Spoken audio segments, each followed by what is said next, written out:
Senate resolves to organize summit on national security as defection galore characterizes resumption of plenary at House of Representatives.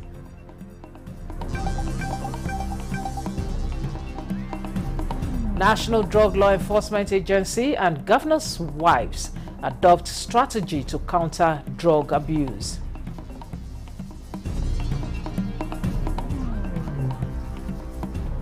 Kogi State government pledges more commitment to infrastructural development.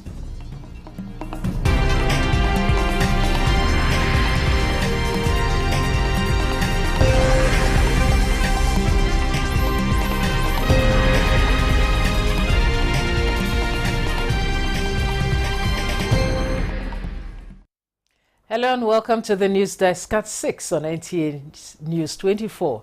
We are reaching you live from Abuja. I am Stella Inameti. We start from the National Assembly, where the Senate has resolved to organize a national security summit involving delegates from all tiers of government, traditional institutions, CSOs, security experts and other Nigerians to find solution to the challenge of insecurity in the country. It is among resolutions in the Senate on resumption of plenary after a break of 5 weeks. This is equal to a motion from Senator Jimoh Ibrahim and 3 others who noted that insecurity in the form of banditry, terrorism, kidnap for ransom, and other violent crimes are pervasive and therefore imperative to conduct the fact-finding security summit to find a way out of the situation, which has also become a threat to Nigeria's economy.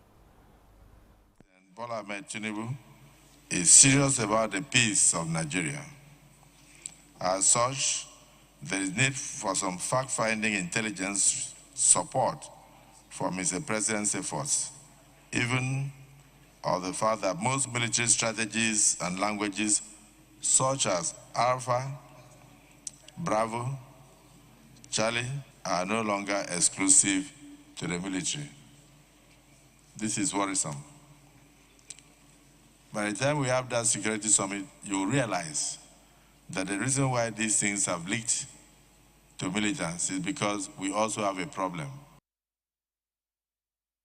Senators also set up an ad hoc committee chaired by the Senate leader, Okweyemi Bamidele, to oversight activities of the sole administrator in Rivers State.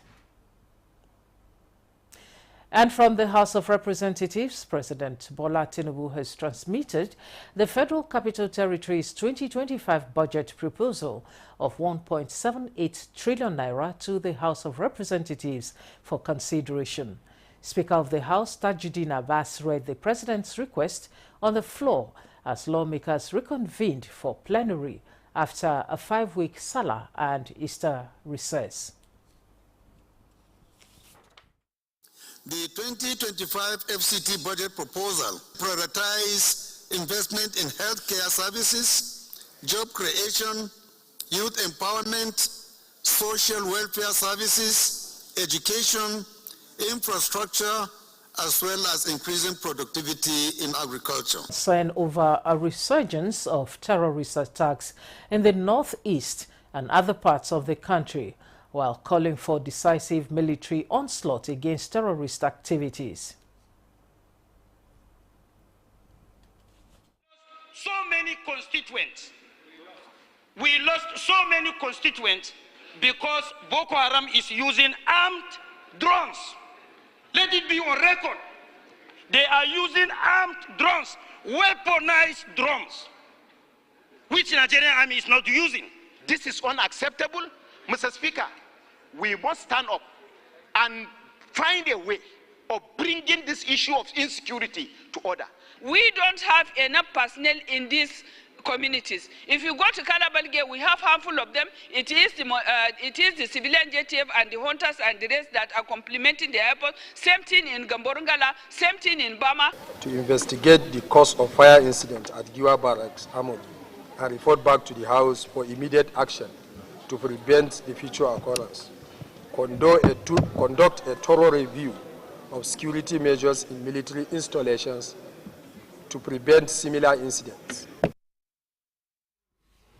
At resumption of plenary, 6 members of the House from Delta State defected from the People's Democratic Party to the All Progressives Congress, while 2 Labour Party lawmakers from Enugu State moved to the PDP. And still from the Green Chamber, House Committee on Aviation Technology and Aerospace has pledged support to the Nigerian College of Aviation Technology, Zaria, for it to attain its full potential as an aviation institution, comparable around the world. The committee, led by its chairman, Karim Abiodun Tajuddin, gave the remark during an oversight visit to the college in Zaria, Kaduna State. Mitaire Ikben reports. Aviation expert Danjuma Ismail was appointed months ago to head the Nigerian College of Aviation Technology, Zaria. And now, this oversight visit by the House Committee on Aviation and Aerospace Technology is part of the quest to position the college as an aviation training hub in Africa. The lawmakers get down to business, engaging the rector and departmental heads on the standards of the college, especially at the training school, to ensure alignment with the renewed hope agenda. Simulate rain, thunderstorm, turbulence, simulate other aeroplanes. The committee also inspected the smoke and fire simulator, said to be one of the best in Africa, as well as the Boeing 737 simulator station for training pilots. This is possibly the best that you could get.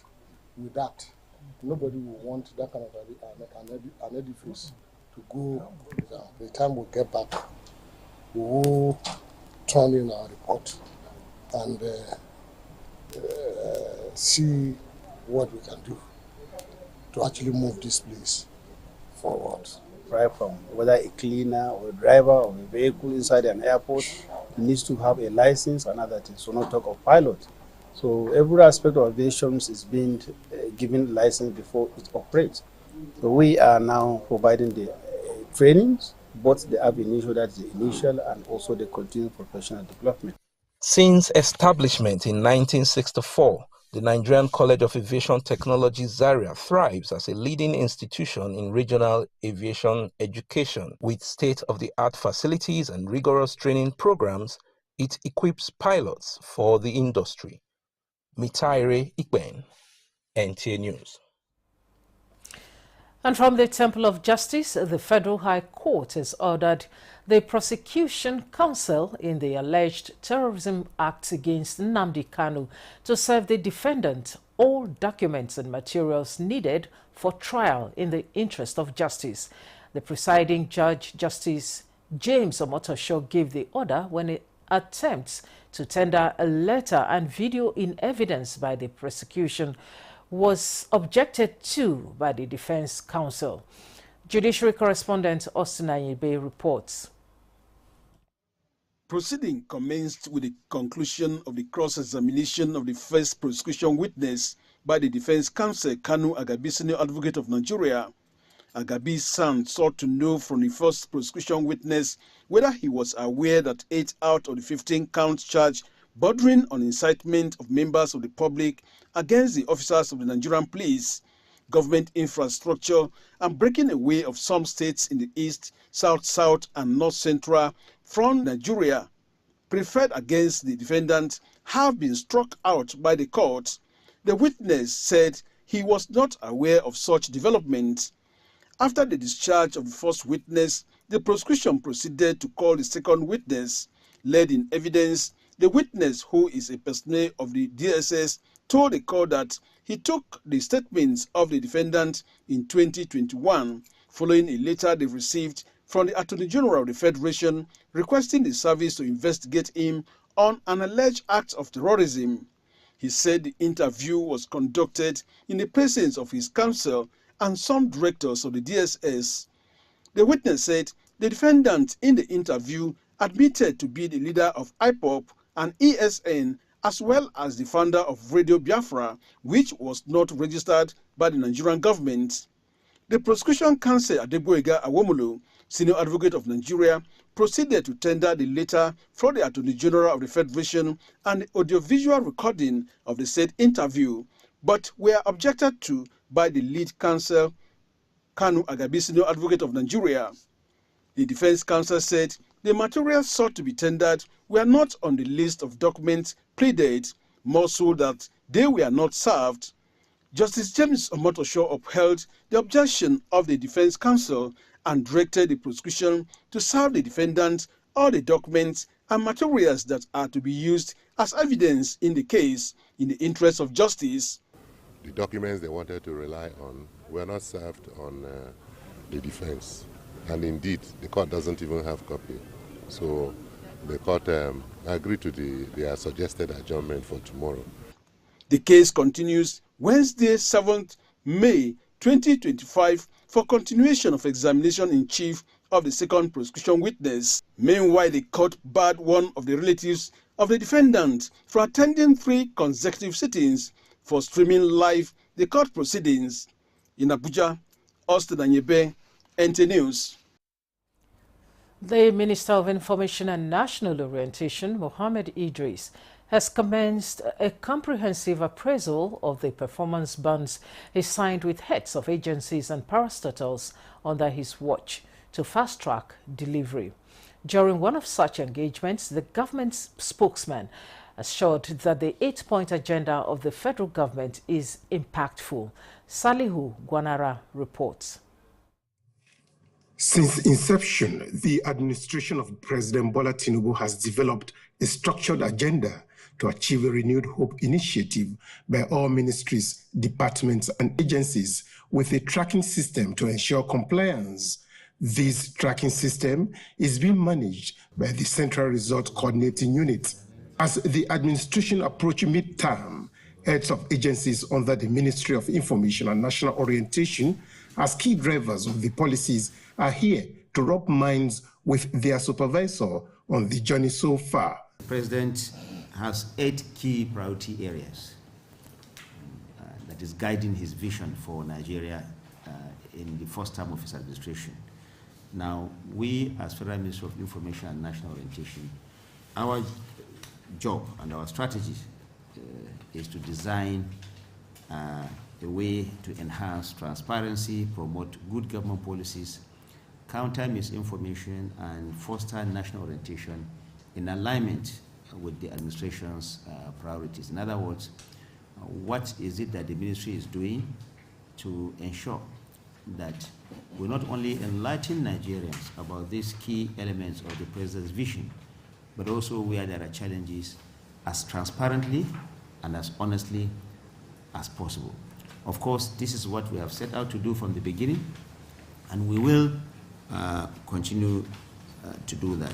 The ministry's mandate to lead the management of the image and reputation of the people and government of Nigeria through a professional and dynamic public information system that facilitates access and feedback by citizens and the global community is on steady progress. In Abuja, Salihu Abdullahi Gwanara, NTA News. First Lady Oluremi Tinubu says adopting a collaborative approach will help tackle drug abuse and trafficking in order to build a healthier nation. Elizabeth Omorui reports that this was her message to Nigeria governors' wives and key actors on drug supply and demand reduction at a drug use prevention and treatment training program. Drug supply and demand crucial issues across the globe requiring a multifaceted approach that involves individuals, government and communities. Survey shows that 1 in 5 drug users suffers from disorders that affect productivity. As a government agency with a clear mandate, NDLEA and the Nigeria Governors' Wives are strategizing to come up with adoptable solutions to address the scourge of drug abuse from the home front to society. The First Lady, Oluremi Tinubu, and other state actors believe that mobilization of state resources for drug prevention, reintegration and rehabilitation of victims is the task before all. Continue to provide the right direction through prevention initiatives, advocating for those whose voices have been silenced by addiction, providing community interventions to support recovery. As patriots and vanguards of our nation's well-being, it falls on us to strengthen our resolve to move with deliberate speed towards practical and lasting solutions that will, God willing, break the vicious cycle of drug abuse. The governor's wives, who exchanged workable approaches, disclosed that Nigeria needs to prioritize sustainable programs to heighten advocacy on the consequences, backed with stringent policies. When you see the behavior of your child has changed, you have to investigate. Parents need to sit up and do all these things to see that we reduce the menace of drug abuse as a family. For us as a state government, we have been working tirelessly to tell the youths that drug does not pay. They recommend localized interventions, decentralized treatment for affordability, and mandatory drug testing before marriages are contracted. In Abuja, Elizabeth Omori, NTA News. This is the News Desk at 6 on NTA News 24. We'll take a break now and we'll be back with more reports. Educate a girl child, by extension, you are educating the world. If that man was actually given 10, 15 years, I don't think he will be coming back again to come rape the same child again. If you choose a criminal as your role model, there is every possibility that you will find yourself in jail. 30 Minutes is a current affairs program that offers our viewers in-depth analyses on national and international issues through expository interviews and investigative reportage. Watch 30 Minutes on NTA News 24, Thursday, 6:30 p.m. with repeat episodes Fridays and Saturdays, 6:30 a.m. Welcome to 30 Minutes on NTA News 24. The clock is ticking.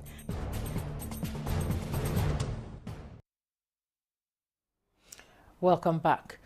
In a significant move to enhance Nigeria's defense capabilities, the Minister of State for Defense, Bello Mohammed, is participating in a high-level security meeting with a Chinese manufacturer of advanced anti-terrorism and high-tech defense equipment.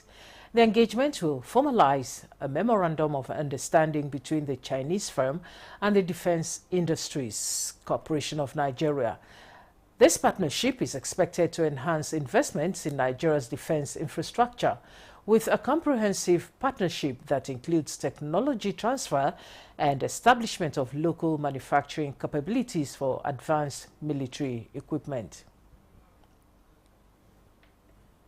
Regional security experts converge on Abuja to scale up action against acquisition of improvised explosive devices by terrorists. Defense correspondent Ismail Musa brings us update from the Counter-Terrorism Center in the Office of the National Security Advisor in Abuja, where experts are tackling the pressing issue of increasing IED attacks by terror groups. Aside threats related to the proliferation of small and light weapons, the use of improvised explosive devices by terrorists expanded between 2014 and 2022 in West Africa, with Cameroon, Niger, Mali, Cote d'Ivoire, and Nigeria bearing the brunt. IED has become a popular weapon of choice to terrorists due to its accessibility and ability to cause mass destruction. The Small Arms Survey of 2022 indicates more than 2,200 IED-related incidents between March 2014 and September 2022, with 6,600 casualties in the region. The threat of terrorism knows no border, and it's highly through collaborative efforts such as this that we can effectively confront and defeat this menace. We consider the capacity building efforts of the West Africa Capacity Building Working Group and our West African partners more relevant than ever. The agenda of this meeting builds, among others, on the Working Group's regional meeting of 2023, which emphasized the need to strengthen national and regional counter-IED expertise, disrupt the supply chains of IED components, and turn intelligence into evidence. Threats posed by IED are further compounded based on the fact that the items used for the illegal manufacturing of the device are cheap and easily accessible. The program is focused on sharing knowledge and best practices to consolidate efforts to effectively prevent and counter the acquisition and use of IED by terrorist groups in West Africa. In Abuja, Ismail Musa, NTA News.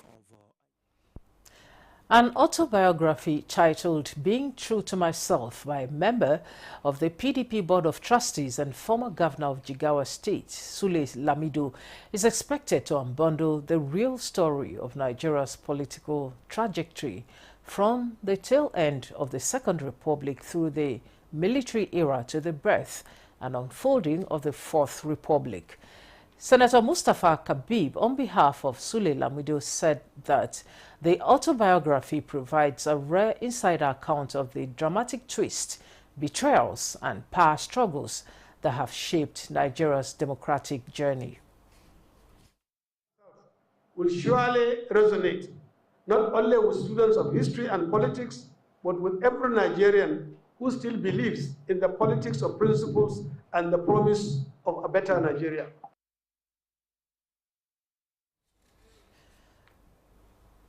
Kogi State Governor Ahmed Usman Ododo has expressed satisfaction with ongoing construction of the 8.6-kilometer Ogaminana-Obangede-Okaito Road in Okehi, local government area of Kogi State. He made this known while inspecting the road and other ongoing projects at Okehi and Adavi local government areas in Kogi Central. Ajibola Christopher has details. Over the years, the deplorable condition of Ogaminana-Obangede-Okaito Road has caused untold hardship to motorists and people of the area, subjecting them to difficulties attending to their farms and other economic activities. Governor Ahmed Usman Ododo, who awarded the contract while inspecting the project, praises the company handling the road for its commitment to quality job, noting that the road will enhance transportation and stimulate economic growth in the area. Similarly, the governor inspects drainages at Adabi-Eba in Adabi local government area and some township roads under construction, and the rehabilitation of work at Ehima in Okehi local government area to boost economic activities in the area. At the 3.1-kilometer Ozoekutu-Obangede and the concrete road in Adabi local government area, Governor Ododo commends the quality work, urging the contractor to expedite action on its timely completion. At a stakeholders meeting, the people of the area appreciate Governor Ahmed Usman Ododo for his love, especially in the area of development. All those projects touch the heart of the people. You can see that there are a lot of ongoing projects, there are a lot of development that every local government. Some of us who grew up in this local government area and have continued to live here understand the importance, a very strategic importance of that road. Governor Ahmed Usman Ododo says his administration is determined to improve the living conditions of the people and the state. I'm highly impressed with the quality, with the speed, and of course, one thing that baffled me here today, all the workers are local. We are using local content. From Ogaminana in Adabi local government area, Ajibola Christopher, NTA News. The Petroleum Products Retail Outlets Owners Association of Nigeria has applauded the federal government on the ban of importation of foreign products. The national president of the association, Dr. Billy Gillis-Harry, in a statement by its public relations officer, Dr. Joseph Obele, states that there must be careful implementation to avoid unintended consequences. He appreciated President Bola Tinubu for the bold step and commended government's efforts to strengthen the domestic economy and promote local content. He also encouraged government to ensure that the policy does not lead to shortages or price increases, particularly in the petroleum sector where local refining capacity is still being developed. Petron advised that essential and sensitive products such as petroleum products, pharmaceuticals and other highly consumable goods should be gradually phased out.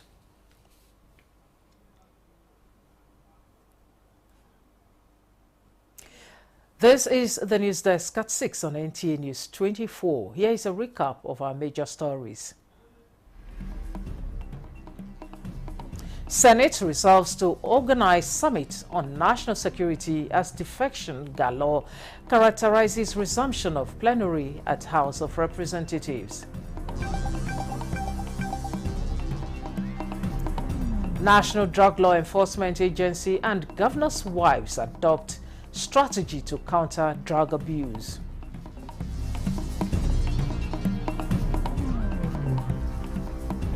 Kogi State Government pledges more commitment to infrastructural development.